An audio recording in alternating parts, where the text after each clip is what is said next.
입시가 수시, 정시로 나눠져 있고 수시에서는 교과, 종합, 논술, 특기자. 특기자는 요즘 없어지고 있으니까 그 정도는 알고 계신 거죠?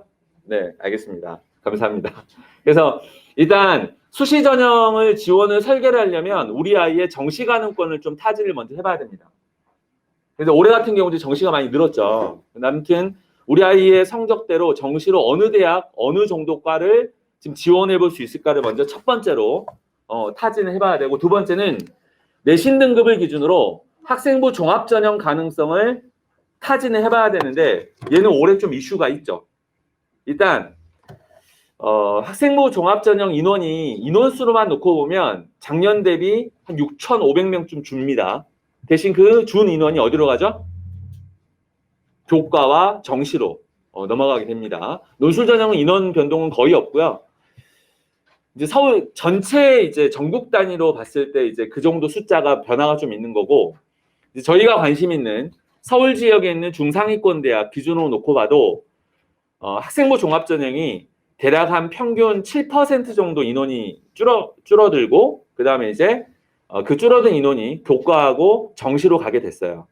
그리고 올해 뭐죠, 저희들? 원래 학생부 종합전형의 취지가 교과만 보지는 않는 거잖아요. 학생의 어떤 전반적인 교과, 비교과 활동들을 종합적으로 평가를 해서 학생의 어떤 역량을 진단하는 건데, 올해 코로나 때문에 사실 비교과 활동을 거의 못했죠. 많이들 들으셨을 것 같은데요. 이제 우리 아이들이 입시를 치러야 되는 2022학년도에는 학생부 종합전형에서 내신의 중요도가 상당히 올라갈 겁니다. 그래서 작년에 지원했었던 또는 재작년에 지원했었던 선배들의 가이드를 참조하면 좀 곤란하죠. 아마 그렇게 될 거고, 저희가 아마 오늘은 논술 설명회고요. 학생부 종합전형 설명회를 별도로 진행을 할 겁니다. 그런 내용들은 저희가 보다 더 구체적으로 이제 좀 수치, 그 다음에 이제 대학별 지원 가이드까지 조정된 내신 가이드까지 제공을 좀 해드릴 예정이고요. 저도 이따가 간략히 좀 설명을 드릴 거예요. 그래서 일단 우리 아이의 학점 가능권을 타진해 본다. 그리고 나서 이제 최종적으로 논술을 지원할지 말지, 지원한다면 몇 장을 쓸지, 지원한다면 어느 대학을 쓸지, 이렇게 순서를 잡아 나가시는 거예요. 그럼 이걸 언제 잡느냐? 크게 총 3가지 시기가 있죠. 첫 번째 시기가 지금이죠. 이번에 기말고사 끝나고 나면, 그리고 이제 3학년 1학기 중간고사 끝나고 나서, 3학년 1학기 기말고사 끝나고 6평 끝나고 나서 이렇게 세 시기 때 판단을 좀 해야 됩니다. 그런데 3학년 기말고사 및 6평 끝나고 나면 여름방학이죠. 여름방학이 몇 월이죠? 보통 7월이죠. 수시 원서 접수가 언제인지 아시죠? 9월 달입니다. 이때 뭔가 결정을 해서 준비를 하기에는 수시 입시 일정이 굉장히 짧아요. 그래서 제가 이제 2, 3과 현실이라는 키워드를 좀 썼는데, 해마다 학생들을 지도하다 보면 이제 요 시기 때까지 어떤 방향을 잡지 못하고 막연한 기대가, 물론 내가 3학년 1학기 열심히 공부해서 내신을 지속적으로 상승시키고 수능 성적도 상승시키고, 그 상승도 그냥 점진적 상승이 아니라 계단식 상승, 극적인 상승, 그 목표로 공부하는 거 맞죠? 그렇게 의지를 가지고 공부를 해야 되는데 드뭅니다.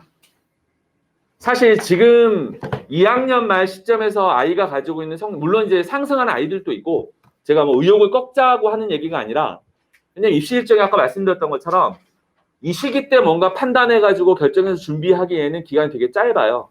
우왕좌왕 할 수밖에 없어요. 근데 지금 우리가 치러야 되는 입시라고 하는 거가 특히나 수시 같은 경우에, 논술의 경우에는 짧은 준비 기간에 사실 실력을 키우기가 쉽지 않은 과목이다 보니까 좀 이제 우리 아이가 논술을 어쨌든 뭐 6장 6논술을 쓰지는 않더라도 한두 장 또는 두세 장 어떻게 해야 될지에 대해서 좀 빠른 이름 판단이 되게 유리합니다. 이따가 좀 설명을 드릴 텐데, 아무튼 이제 요 시기에 판단을 할 텐데요. 저희가 같이 판단해 드릴 겁니다. 그래서 같이 판단을 해서 이제 논술 지원 여부하고, 그 다음에 이제 어느 대학을 목표 정도로 삼고 준비를 할 수 있는 건지에 대해서 이제 판단을 하셔야 돼요. 그래서 시뮬레이션 한번 돌려볼게요. 자, 우리 아이가 지금 수능을 보면 물론 모의평가겠죠. 더 성적을 올려야 되겠지만 예를 들어서 지금 물론 이제 수능에서 정시가능권이라고 하는 거는 백분위를 봐야 되기 때문에 정밀하진 않지만 대략적으로 가늠하는 데는 무리는 없을 것 같아요. 우리 아이가 국어 2등급, 수학 2등급 이 정도 2등급이면 일단 안정적 2등급입니다. 그 다음에 사문생윤, 사탐도 안정적인 2등급이 나오는 거예요. 정시에서 영어는 절대평가이기 때문에 크게 중요하지 않으니까 이 정도 성적이 나오면 어디 갈 수 있을까요? 정시로? 대략? 어머니 혹시 감 오세요? 네? 아니 정시로 갈 수 있는 대학 서성이요? 서성 아니에요 어머니. 네네네 지금 당황하셨죠? 네. 질문 자제하겠습니다. 자 외대, 건국대, 동국대 이 정도 대학이거든요. 여기에서 우리 아이가 만약에 이 정도 성적대에서 국어를 좀 안정적 1등급으로 올렸다. 그러면 이제 경희대, 중앙대 정도까지 가는 2대 하위권까지 가능한 이 정도의 이제 정시 가능권이 나와요. 그리고 학종 같은 경우는 우리 아이가 이제 일반고 내신 기준입니다. 아까 말씀드렸던 것처럼 이 파트는 저희가 그 학종 설명을 토대로 굉장히 상세하게 설명을 좀 드릴 텐데요. 우리 아이가 2.3이면 좋겠죠. 그런 생각 많이 하시죠. 이 정도 성적대다 그러면 학생부 종합전형 가늠권이 지금 이 정도 나와요. 대략적으로 가늠해보시라고 제가 가이드를 드리는 겁니다. 그 다음에 우리 아이가 지금 내신 2.9 정도다. 지금 우리 아이들 같은 경우 문이과 통합 내신이죠. 과거로 치면 문과 학생들만 내신을 본다고 하면 여기서 한 0.2 정도 다운시키시면 올리시면 돼요. 그러니까 우리 아이가 2.9다 문이과 통합 내신으로 과거에 2년 전까지 문과 내신으로만 산정을 하게 되면 뭐 학교마다 다르긴 해요. 우수한 학생들이 어디에 몰려 있느냐가 좀 다르긴 하지만 대략적인 평균치로 놓고 보면 문과로 놓고 치면 과거에 한 2.7 정도? 2.6에서 7 정도? 그 친구들이 이 지역에서 이 지역 고등학교 말씀드리는 겁니다. 중경외시 동고농숙 이 대학들을 중하위권과를 학종으로 갈 수 있는 성적 수준이었어요. 그래서 아무튼 이렇다. 그러면 우리 아이가 자 2.3이다. 논술 써야 돼요? 말아야 돼요? 저 논술하고 오니까 무조건 논술 쓰자고 말씀드리지 않습니다.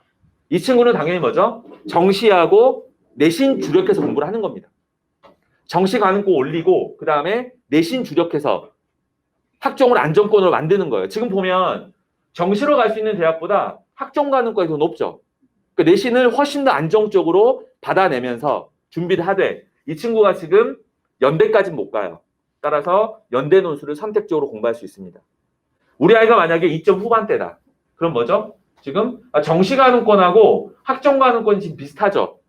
이 친구도 마찬가지예요. 정시 놓쳐서는 안 되고 죽음의 트라이앵글이라고 하죠. 정시도 공부해야 되고 내신도 공부해야 되고 근데 대학이 눈높이가 안 맞아. 대학을 상향시키고 싶어. 하지만 내신은 극적인 변화 없다고 말씀드렸습니다. 다 열심히 하기 때문에. 그럼 뭐죠? 이 친구는 논술로 대학을 상향하는 거예요. 저희가 죽음의 트라이앵글이라고 부르는데 뭐 하나 애매한 상태, 뭐 하나 놓칠 수 없는 상태. 근데 이제 저희 입시 경험상 놓고 보면 보통 요 2점 후반대, 중후반대 친구들이 겨울방학하고 1학기 때 논술 공부를 잘 안 해요. 안 하고 이제 막 내신도 올려야 되겠다. 학교에서도 그렇게 지도를 하시고 그 다음에 수능이 잘 안 나오는 것도 아니거든요. 내가 열심히 하면 1등급 맞춰서 상위권 대학 정시 갈 수 있을 것 같다. 근데 이제 요 시점 아까 말씀드렸던 3학년 1학기 기말고사 끝나고 그 다음에 6편 끝나고 오면 그때 우르르 몰려오죠. 왜냐하면 지금 수능하고 그 다음에 학종으로 본인이 목표하고 있는 뭐 성균관, 서강, 이화, 중앙 이런 대학들이 만만치 않다라는 현실을 자각을 하는 거예요. 그러면 이제 저희가 쓸 수 있는 전형은 논술밖에 없거든요. 그리고 여름방학 때 와서 10번 정도 써보고 원서 접수하고 원서 접수 끝나고 나면 또 수능이 다가오기 때문에 수능 마무리해야 되고 이도저도 아니게 공부가 된 상태에서 입시를 치르게 되는 그러한 경우들을 되게 많이 목격을 합니다. 그래서 이 친구들 같은 경우는 힘들겠지만 세 개를 같이 병행하면서 해나가다가 이제 10점 아까 제가 한번 판단 기준이 언제라 그랬죠? 3학년 들어와서 중간고사 끝나고 나서 중간고사 내신을 가지고 이제 학종 가능권을 거의 확정을 지어야 돼요. 그리고 3월 5평이 나올 때는 물론 중요한 건 6평 그 다음에 9평이겠지만 3학년 모의고사를 보면서 우리 아이의 수능의 안정성을 좀 판단해 보면서 이제 전략들을 조금 더 정밀하게 만들어 가야 되겠죠. 자, 이 친구들은 뭐 해야 될까요? 지금 보니까 이 친구는 내신 할 필요가 없어요.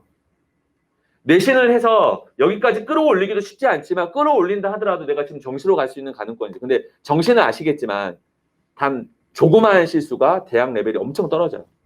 이 친구들도 결국은 자 수능하고 사실 내신하고 논술해야 되는 친구인 건데 이 친구들은 지금 내신 안 하죠.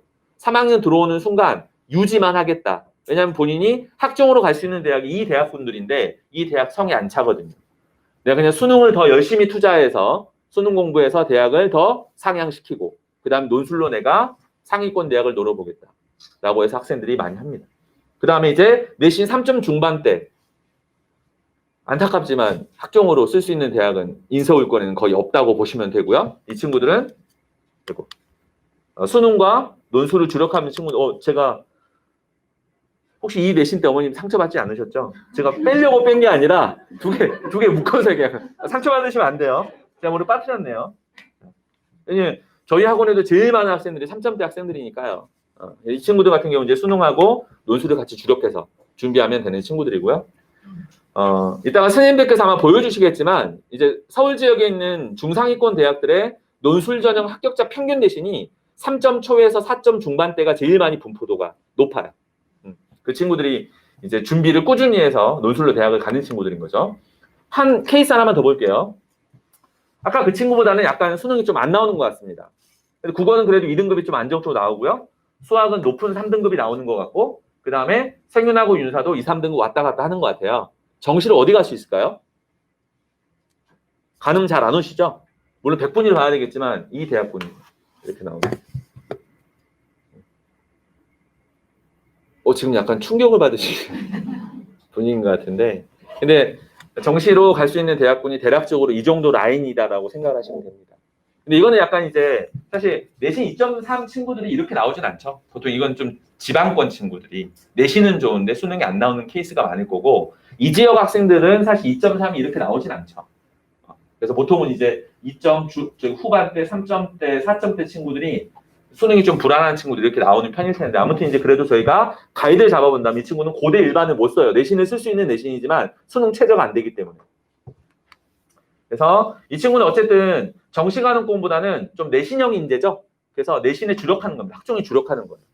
그리고 이제 논술로 연대 논술 그리고 이제 약간 불안하면 이쪽 대학들 논술로 같이 병행해서 준비하면 입시를 준비하면 되는 거고 이 친구들도 마찬가지죠. 정시 가는 공보다 학종으로 갈 수 있는 대학이 더 높아요. 그러니까 3학 1학기 때 열심히 내신 준비해야 됩니다.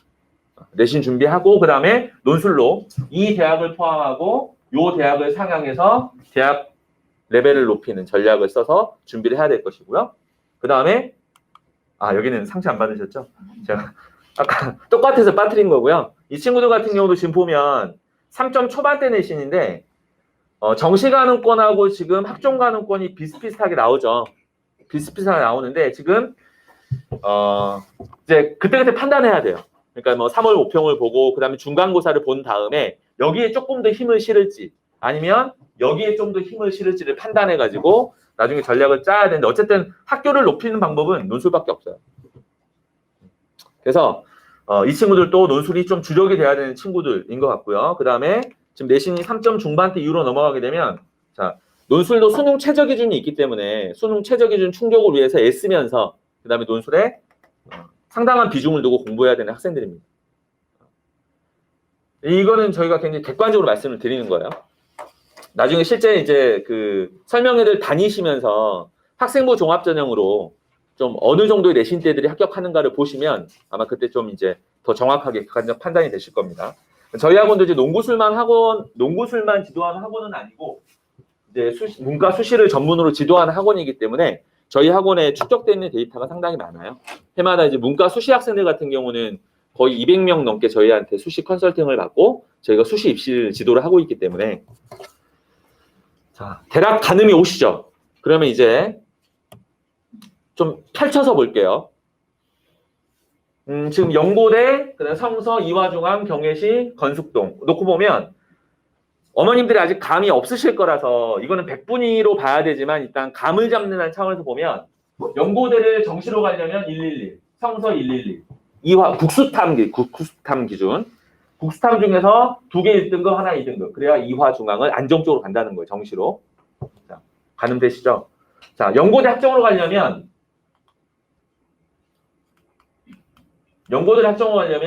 일반고 기준 내신 이렇게 돼야죠. A하고 B는 뭐냐면 A가 조금 더 공부 잘하는 학교. 이렇게 이제 보시면 성서 같은 경우는 이렇게 학종입니다. 그 다음에 이화중앙은 이렇게, 경외시 이렇게, 동고농숙 이렇게. 아까 말씀드렸던 거죠. 그래서 이 정도 등급 수준이 돼야지 이 대학들을 정시로 내가 좀 이제 타진해 볼 수 있고, 이 정도 내신이 돼야지 이 대학들을 학종으로 타진해 볼 수 있겠다라고 하는 정도의 가이드를 갖고 계시면 어느 설명회를 다니셔도 조금 더 확실하게 정보를 좀 습득하시면서 감을 잡으실 수 있을 겁니다. 논술 전형 같은 경우는 이따가 선생님들이 말씀드리겠지만 평균 3점 초에서 4점 후반대에서 주로 분포를 하고 있어요. 요구하는 수능 최저 기준은 이화 중앙까지가 국수 영탐 중에서 3개 2등급 정도. 등급만 보는 겁니다. 점수를 보는 게 아니라. 그 다음에 이제 이쪽 대학들은 국수 영탐 중에서 2개 2등급 정도로. 그래서 학생들이, 이재화 학생들은 영어 등급이 그래도 80점 이상은 좀 주로 잘 나오기 때문에 영어 과목 하나, 근데 국수탐 중에서 하나, 탐구도 둘 중에 잘 나온 거 하나만 반영을 해요. 대부분 대학들이. 이렇게 해서 수능 최저의 어떤 압박이 심한 편은 아닙니다.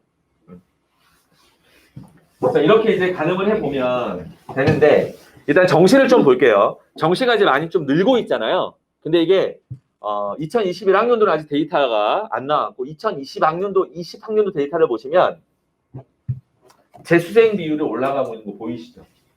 서울대학 12곳 정시 합격자들 중에서 재수생과 재학생 비율입니다.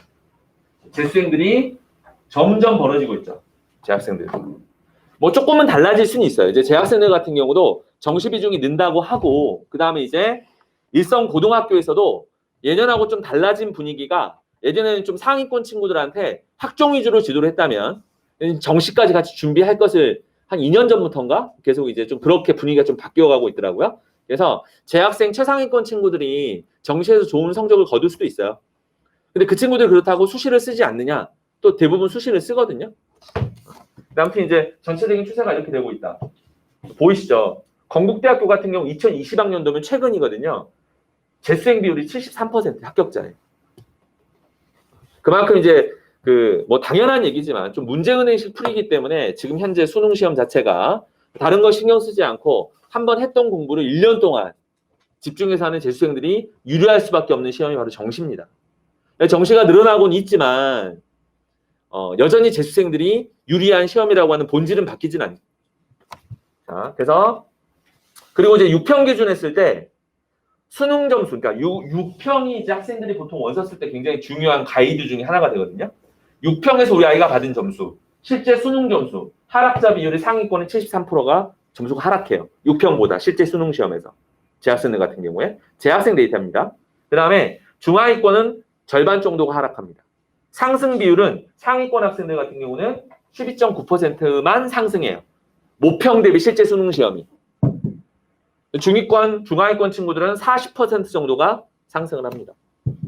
좀 이제 이 친구들은 변동폭이 좀 크죠. 그래서 아무튼 정시를 이렇게 말씀드리는 거는 좀 보수적으로 봐야 된다. 그러니까 모평 결과를 볼 때 우리가 판단할 때 좀 보수적 판단이 필요하다. 그래서 아까 제가 이런 표현을 쓴 거예요. 정시 가능권 보수적으로 타진해야 된다. 그 다음에 학종 가능권은 객관적으로 타진하되 올해는 보수적으로 봐야 된다. 비교과 열심히 1학년 때 해왔는데 2학년, 3학년 때 지금 큰 의미가 없어졌거든요. 내신의 중요도가 높아질 것이다. 그리고 학생부 종합전형 자체의 인원이 줄었다.